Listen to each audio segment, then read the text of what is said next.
Salut à tous. Sale fils de bulle! Parfois au cours de la journée, mon esprit se met à divaguer et j'ai une réminiscence de petits bouts d'œuvres qui me viennent en tête. Des extraits de films, des phrases de romans ou bien des planches de BD. Ce qui est étonnant, c'est que souvent, les passages qui me reviennent en mémoire ne sont pas ceux qui m'ont le plus marqué au cours de mon expérience. Je vous parle pas de moments pivots, de révélations finales ou de scènes cultes. Je vous parle de moments anodins en apparence et qui, finalement, m'accompagnent jour après jour. Ce sont de ces moments random dont j'aimerais vous parler aujourd'hui. Certains souvenirs datent de lectures d'il y a quelques semaines et d'autres d'il y a plusieurs années. Pour cette vidéo, j'ai noté ces flashs comme ils venaient. J'ai pas cherché à feuilleter des BD pour trouver des moments qui m'ont plu. Il s'agit donc réellement de passages qui m'ont laissé des traces. Des choses auxquelles je repense régulièrement. Parfois vous allez comprendre pourquoi, parfois pas tellement. Je vous rassure, pas besoin de connaître les BD dont je vais parler pour suivre et apprécier la vidéo. Au contraire même en un sens. Évidemment je vous attends en commentaire pour me partager les vôtres. On lance le générique et c'est parti. Au dessin, j'ai acheté le super château. Lisez des BD, faites je ne sais quoi, mais... La BD n'est plus ce qu'elle était. Un truc d'une rare indigence et d'une médiocrité inouïe. J'ai horreur de ça. J'ai envie de faire de la bande dessinée, t'en fais ça. Blouf, blouf, blaouf. Du très grand art. On va commencer avec Avant l'oubli de Lisa Blumen, pour une scène que je trouve incroyablement douce. Avant l'oubli nous présente l'état d'un monde sur le point de disparaître suite à la chute de la Lune sur la Terre. L'autrice nous propose une succession de points de vue provenant de différents personnages qui vont chacun vivre la fin du monde à leur manière. Ici nous sommes avec deux personnages qui viennent de sortir d'une orgie. Le mec avec une lune sur la tête a tenté une approche envers le mec à chapeau, mais ce dernier a pris peur et s'est enfui. On peut imaginer qu'il n'est pas trop habitué à embrasser les garçons. Monsieur Lune lui court alors après pour s'excuser. Il pensait pas à mal et voulait pas l'effrayer. J'aime beaucoup la composition. Durant leur échange, les deux personnages sont toujours séparés par la gouttière. Ils acceptent de discuter ensemble, de partager leur temps restant, mais pas leur espace commun. Chacun reste dans son safe space. Même quand les deux personnages sont réunis, l'autrice pense à les séparer subtilement par des traits du décor. Monsieur Chapeau se sent mal, et il offre à la terre une petite gerbe non fleurie. Monsieur Lune lui offre donc de l'eau pour l'aider, tout en respectant sa volonté de ne pas empiéter sur son espace intime. Ainsi, seul son bras pénètre la case de son vis-à-vis, avant de reprendre rapidement sa place. C'est principalement ça qui m'a marqué dans cette scène, ce mélange de partage, d'entraide et de respect de la volonté de l'autre. C'est peut-être un détail pour vous, mais pour moi ça veut dire beaucoup. La confiance étant établie, les deux personnages commencent peu à peu à se rapprocher. Ils retirent l'un après l'autre leurs lunettes de soleil pour dévoiler la couleur de leurs yeux. Et puis vient cette planche que je trouve très belle. Factuellement, on y voit juste deux personnages tomber dans les bras l'un de l'autre. Mais la composition nous montre surtout que la safe space se déplace peu à peu. Au début, le décor dans le fond sépare encore les deux garçons. Seul un bras dépasse. Puis bientôt, le visage passe la bordure et finalement, leur zone intime finit par se mélanger. Plus rien n'existe à part eux deux. Ça m'a beaucoup marqué. Et ça montre, je pense, qu'il n'y a pas besoin forcément de faire des compositions alambiquées pour transmettre des émotions. Il suffit juste que ce soit raccord pour que l'émotion soit suggérée et qu'on entre en empathie avec les personnages.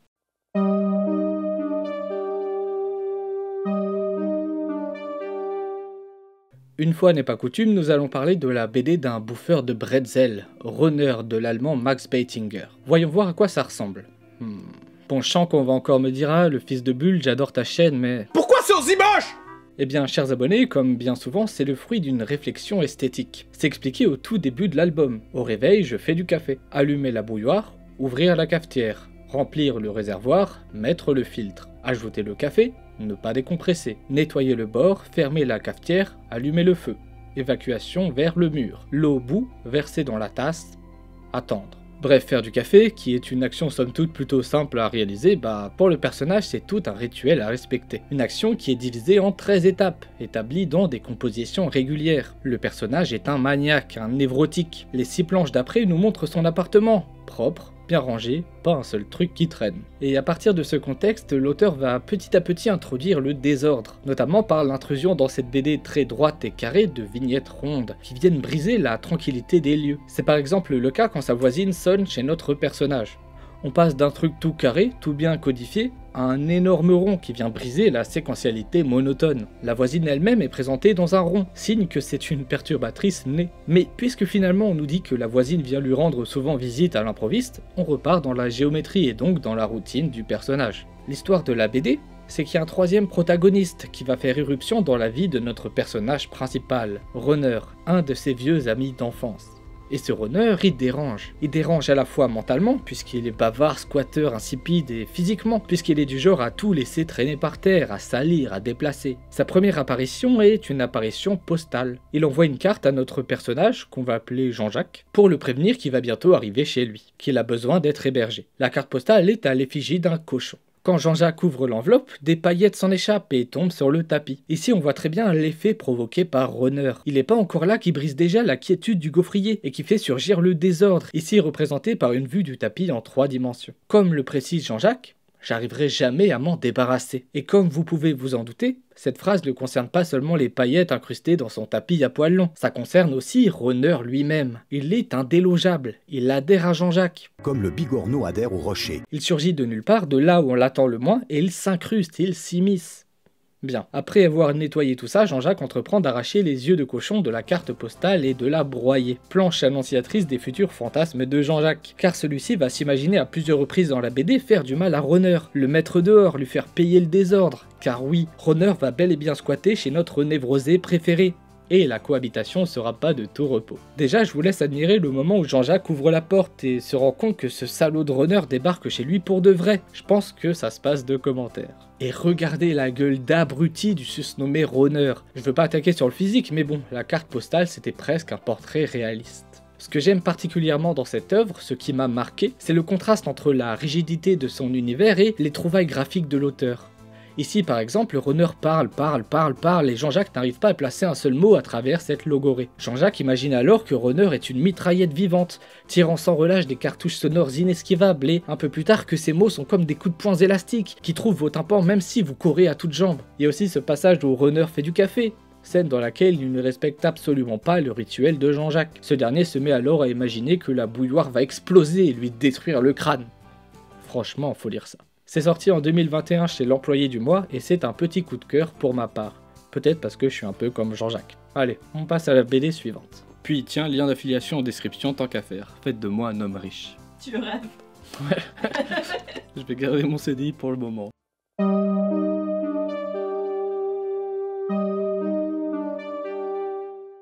Une autre planche qui me revient souvent en mémoire provient de la BD Voleuse de Lucie Brion. Alors il y a plein de planches intéressantes dans sa BD, et celle que je vais vous montrer n'est pas forcément la plus impressionnante. Mais bah c'est celle dont je me souviens, donc je vais pas commencer à tricher. C'est une planche assez simple. Le personnage que vous voyez ici, c'est Ella. Sa pote s'étonne de la voir arriver aussitôt en cours, étant donné que d'ordinaire, Ella n'est pas spécialement une bonne élève, comme moi quand j'étais en master. J'en profite d'ailleurs si jamais tu m'écoutes maman, en master 2 j'ai séché 80% de mes cours pour lire des comics et jouer aux jeux vidéo.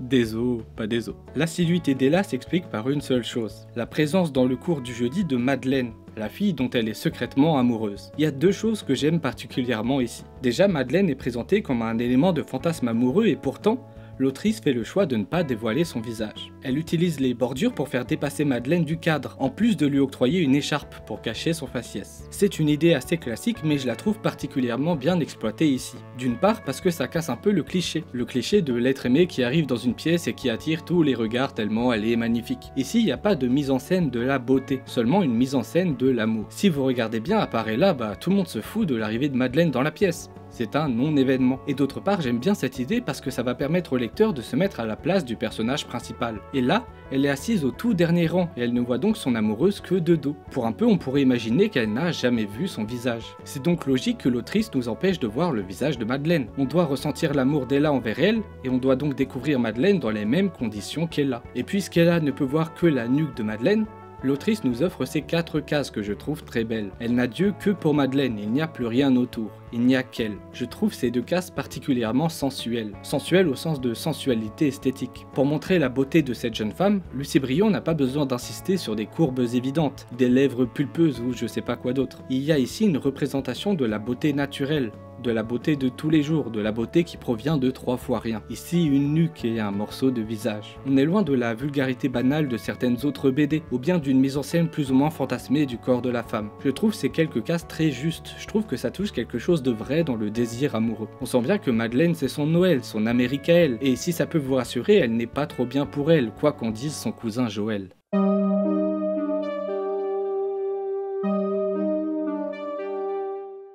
Alors pour celle-là, va falloir que je donne un peu de contexte, tout en évitant de vous en dire trop sur les nœuds narratifs. C'est une séquence extraite de la BD Il brûle d'Anis El Amouri. Dans ce récit, il y a 3 personnages principaux. Georges, un garçon quelconque, ainsi que Pluie et Ongle, 2 jeunes sorcières qui ont vécu leur enfance dans un cachot à se faire torturer par des prêtres. Les 2 ont des pouvoirs particulièrement puissants. Georges essaie d'aider les 2 filles à s'enfuir, il fait de son mieux, il donne de lui, même s'il n'a aucun pouvoir. C'est vraiment quelqu'un de profondément gentil, bien qu'un peu maladroit. Le problème, c'est que Ongle et Pluie n'ont connu dans leur vie que des hommes violents, dangereux et malsains. Elles ne peuvent pas se passer de l'aide de Georges, elles l'aiment bien, mais elles ont encore du mal à leur faire confiance. Elles le connaissent pas depuis très longtemps et elles ont peur qu'il puisse se retourner contre elles à tout moment. Elles ont peur qu'il essaye de se servir d'elles et qu'il les considère comme des monstres. Ainsi, malgré les tentatives du garçon, les filles le tiennent un peu à l'écart et évitent de trop se confier à lui. Dernier élément pour bien comprendre la scène, Pluie a le pouvoir de créer du feu et de la chaleur. Bien. La scène se déroule sous la pluie, ce qui n'est pas anodin étant donné que justement c'est une scène qui parle de pluie, la sorcière qui fait du feu. Les 3 sont dans la grotte. Pluie tient Ongle, la plus jeune, dans ses bras, histoire de la réchauffer. Georges est bien dans la grotte aussi, mais un peu à l'écart des autres. Il est seul parmi les autres, privé de la chaleur humaine, à la fois de manière physique, puisqu'il grelotte, et mentale, puisque les 2 sorcières ne lui témoignent aucune tendresse. Georges raconte aux filles la première fois qu'il a vu Pluie, tout en tremblant de froid. Et soudain, la plus jeune dit à la grande « Georges a froid ».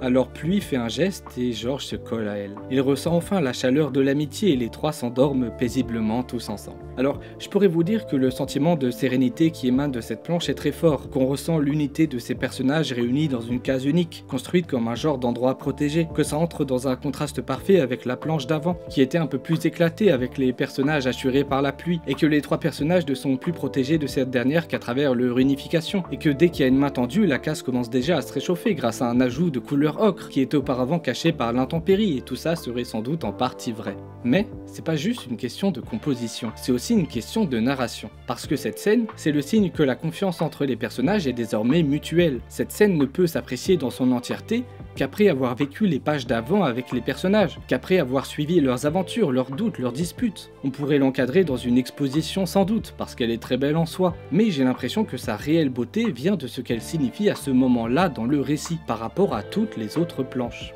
Et c'est ça aussi qui crée de l'émotion. Cette planche est un moment narratif puissant, qui révèle un petit geste d'espoir dans un univers qui en est totalement dépourvu. Et pour finir, ce qui est aussi très beau je trouve, c'est que la scène soit silencieuse. Il n'y a pas de dialogue qui explique que « Ok Georges, en fait on t'aime bien, on n'a pas toujours été sympa avec toi, mais t'inquiète, tu fais partie de la famille ». Il y a juste 3 mots.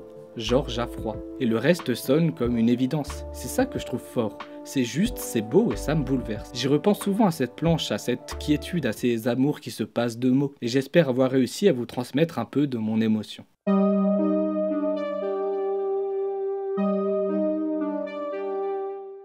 Celle-ci est assez récente mais assez forte pour m'avoir marqué. Il s'agit d'Il y a longtemps que je t'aime de Maryse Pénal. C'est une artiste habituée des productions jeunesse et elle signe ici sa première bande dessinée adulte. Et c'est pas anodin de le préciser étant donné qu'effectivement, c'est pas une BD pour les enfants. Je vous en ai déjà parlé récemment dans un short, mais je vais pouvoir développer un peu plus dans cette vidéo. Avant de commencer, sachez que Marie est aussi youtubeuse à ses heures perdues. Donc si la BD vous botte et que vous voulez en savoir plus sur son mode de création, vous irez jeter un œil à sa chaîne. Si cette BD m'a tant marqué, c'est avant tout parce qu'elle m'a surpris. C'est une BD dont je ne savais rien, l'autrice ayant été très discrète sur son contenu avant sa sortie. Si on met de côté la toute première page que le robot YouTube m'interdit de vous montrer, eh bien la BD commence comme un récit d'aventure classique de type naufragé qui atterrit sur une île. C'est un type de récit que j'aime beaucoup, 2 de mes livres préférés étant Robinson Crusoe et Sa Majesté des Mouches. L'héroïne Annie commence donc à essayer de survivre, à maîtriser son environnement. Elle aperçoit des créatures cheloues et finalement le récit n'est pas du tout un récit de survie. Comme souvent dans les récits de naufragés d'ailleurs. C'est un trope un peu comme la SF qui permet souvent de parler d'un autre sujet. En général celui de la solitude ou de la reconstruction d'une société. Mais ici, Maryse Pénal a choisi de parler de l'amour et du rapport au corps. Alors bien sûr, il y a tout un propos, tout un discours sur le sujet qui passe par l'écrit. Mais moi, ce qui m'a vraiment marqué, c'est plutôt le dessin. Il y a tout un travail sur le corps et son mouvement que je trouve brillant. Regardez ce garçon. Il est beau, mais absolument pas viril. Ou plutôt, il n'est pas viril au sens où on l'entendrait aujourd'hui. Il prend des poses parfois improbables, très libres, on dirait presque un danseur. Le dessin met en valeur son corps d'homme, mais d'une autre façon que dans la plupart des représentations artistiques actuelles. Il n'a pas forcément de muscles saillants et surtout, comme je l'ai dit, son corps danse en permanence. Ça se voit particulièrement bien sur ses dessins ici. En général, le corps des hommes dans la fiction, notamment en bande dessinée, il est dessiné comme un genre de tronc viril, inexpressif et solide, un corps protecteur sur lequel on peut se reposer sans crainte, un corps très droit. Ici, il est au contraire question de courbe, de poésie, de lâcher prise. On ressent vraiment la liberté du corps qui n'a plus à faire semblant. On voit qu'il existe différemment de quand il est regardé en société. Il n'a plus de code à respecter. Loin des dictats de la société, cet homme devient ce qu'il est, un corps qui s'exprime. Et c'est bien évidemment pareil pour le corps de cette femme de 60 ans. Bon, je pourrais pas vous montrer les images que je voulais parce que la nudité des femmes choque plus les bouffeurs de burgers que celle des hommes. Enfin, elle aussi a le droit à une mise en valeur de son corps, qui n'est absolument pas jugé ici comme ayant dépassé le mur dont parlent les fachos. Annie est belle, son corps est beau, et mérite lui aussi d'être aimé. L'autrice ne cache pas l'âge de son personnage, elle nous montre ses rides, sa vieillesse, elle ne la rend pas plus belle qu'elle n'est, elle montre simplement à quel point elle est belle. Elle montre qu'un corps considéré comme obsolète par la société est finalement encore un objet de désir, de fantasme, et surtout qu'il est beau en soi, et n'a aucune honte à être montré. Et bien sûr, toute cette beauté devient cruelle quand la fin s'approche. Mais ça, vous le verrez par vous-même. Il y a aussi dans cette BD tout un travail sur la texture des corps, sur le toucher, sur ce que veut dire faire l'amour, sur le désir, sur le sexe de l'un et l'autre. C'est vraiment une superbe BD que je vous encourage à lire. Et a priori, on recevra l'autrice en interview sur la chaîne la semaine prochaine. BD suivante.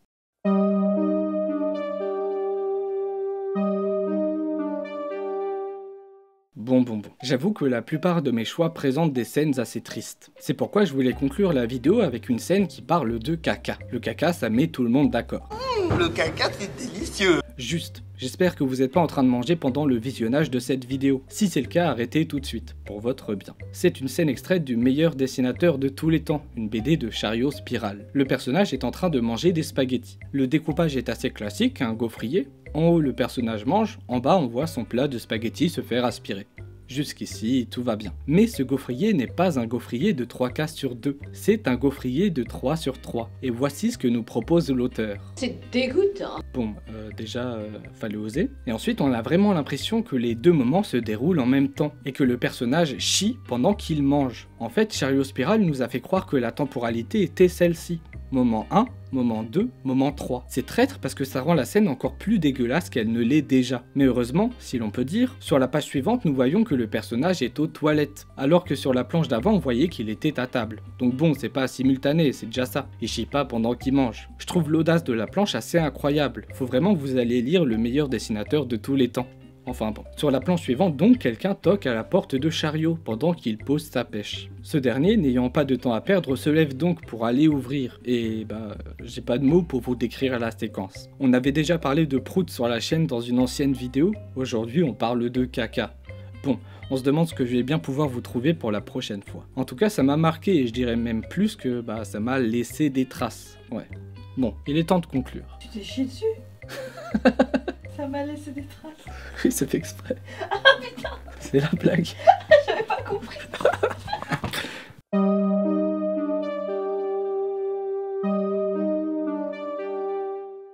Ce que je voulais vous montrer dans cette vidéo, c'est que c'est pas toujours évident de parler de l'émotion qu'on ressent à la lecture d'une BD. Bien sûr, à chaque fois, la composition apporte quelque chose. Si la scène était mal conçue, l'émotion aurait peut-être du mal à naître.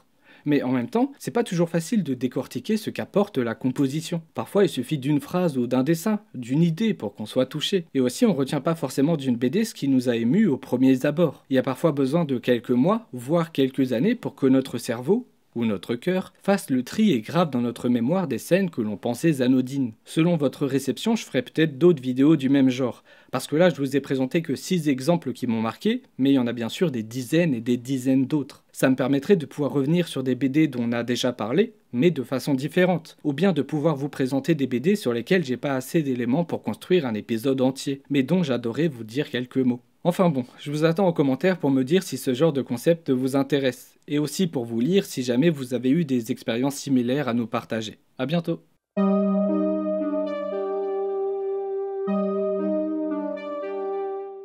Bonjour, je vais voler une minute de votre vie pour vous parler d'une de mes BD préférées, La Balade de la mer Salée, par Hugo Pratt, paru pour la première fois en 1967 dans le mensuel italien Sergentia. Il s'agit de la première aventure de Corto Maltese. L'histoire est répartie en une 160aine de pages et prend place dans l'océan Pacifique au début du XXe siècle, sur fond de rivalité entre empires coloniaux. Corto Maltese et les pirates avec qui il travaille en profitent pour essayer de tirer leur épingle du jeu.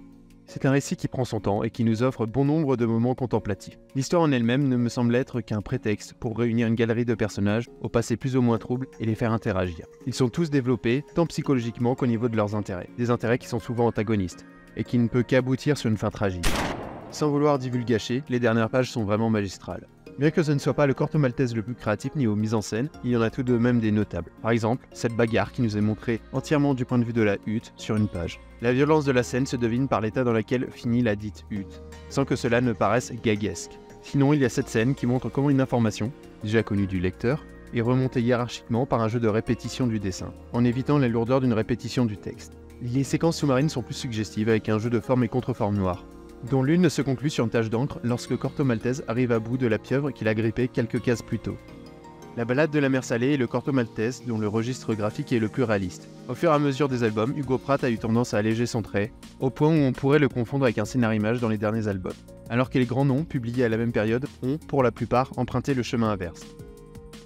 Bref, je vous ai présenté de manière exhaustive la balade de la mer Salée, et pourquoi c'est une de mes BD préférées. Merci d'avoir visionnagé.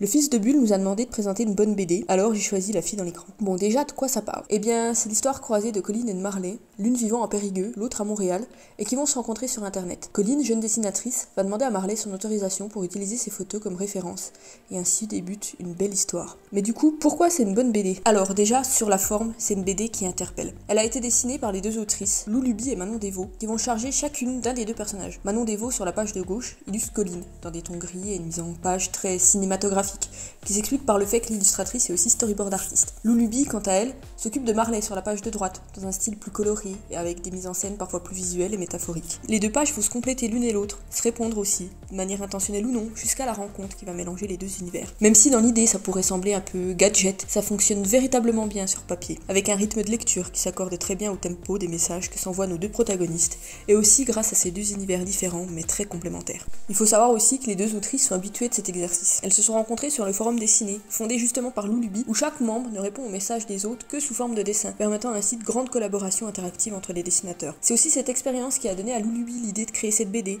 qui en dehors de sa forme, traite aussi des relations sur internet dans son histoire. Car justement, de quoi elle parle cette BD? Est-ce qu'on peut compter que sur sa mise en page? Eh ben, comme vous pouvez vous en douter grâce à la couverture qui divulgage peut-être un peu trop, il s'agit d'une romance qui est mise en scène entre ces deux femmes.